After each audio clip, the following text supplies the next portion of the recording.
Welcome to the Banker Lamp. Please enjoy the video. You start by confirming eligibility and collecting documents so you can apply immediately.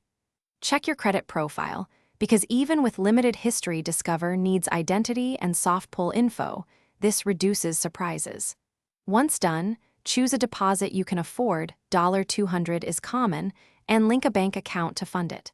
Submit the online application, and make sure to note the expected decision timeframe so you can plan first use and funding without delay. After approval, fund the security deposit promptly so your secured limit is established. Discover confirms via email when it posts. Activate the card and set a PIN, then add it to your phone or watch to start spending right away. Use predictable, small recurring charges to build payment history and pay statement balances in full and on time. This both avoids interest and demonstrates responsible behavior that leads to review for upgrade later. As you maintain on-time payments and low utilization, Discover typically reviews accounts for graduation to an unsecured card. You should monitor statements and reports so you're ready.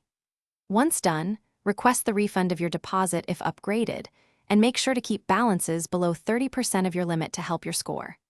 If something goes wrong, missing activation, delayed deposit, or reporting errors, contact Discover promptly, document payments, and request a Thanks for watching. If this was helpful, leave a like and consider subscribing. See you next time.